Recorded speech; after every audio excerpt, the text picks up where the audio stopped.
Okay, 33, here we go. There's always hope in a Catholic school. Always what? I'm recording. X squared plus x plus a when x is... Guys, I'm recording. Please, settle down. X cubed when x is greater than or equal to -4.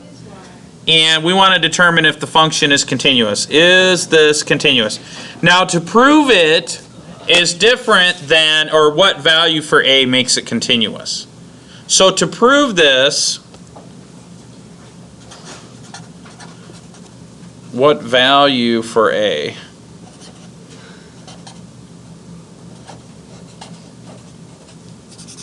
Continuous. All right. So we want to plug in a value for a that makes that continuous.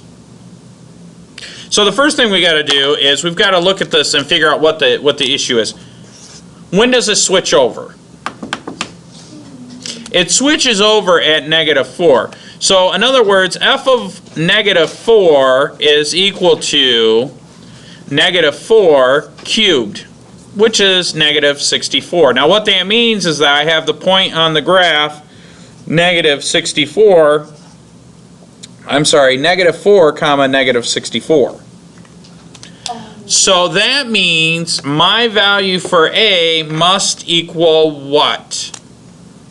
X squared plus x plus a equals -64. Okay.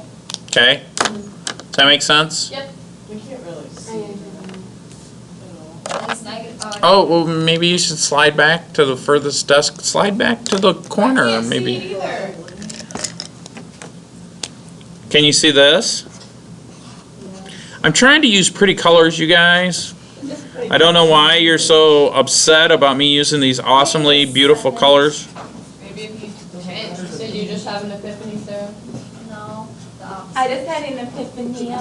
So now how do you guys propose that we solve for a? Like, just plug in. No, we're not done. We got to figure out what value for a makes this true. Just plug in -4 to x. And solve for a. I just tried before. Oh, hey, she's a pretty smart cookie. What she's saying is, When I did it, I got -60. well, let's see what we get. She said just plug in -4 because that's the value that we want it to be, right? So she said plug in -4 for x, so that would be plus -4 plus a is equal to -64.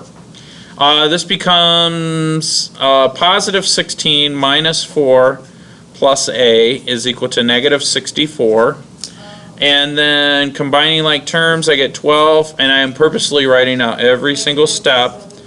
Minus, and I get a equals -76. Now how could I verify? Wait, why does my Plug it in, calculator plug it in. -4 squared it says it's -60? Because you didn't put it in. You gotta put it in parentheses, silly goose. Why'd you use your calculator?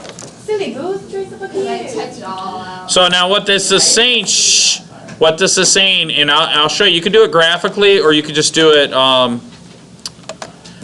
So I'm gonna plug in these two functions, and it'll look a little goofy, and then I'll show you how to actually graph the composite function. So my first function is x cubed, right?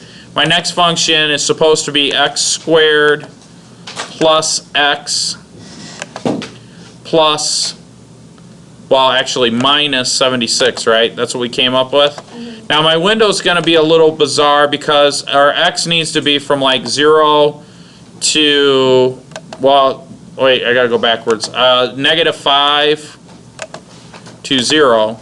And then my y value, we expect our y value to be at least -64. So my minimum, I'm going to put -70, and then a little bit above that, we'll do like -60. Now before I go any further, do you know why I'm choosing those numbers? Does that make sense to you guys? To set up my window? I know that my x value is going to be -4. So on my x direction, I've got -5 to 0. -4 fits between those two. I know that my y value is going to be -64. So I go a little bit above and a little bit below. See, -4, -64. X values -5 to 0, -70 to -60. So now when I graph this thing, notice that the two cross. Those are the two separate functions. Well, where do they intersect? They should intersect at negative 64. Well, bam with a bacon sizzle. Any questions? Okay, good.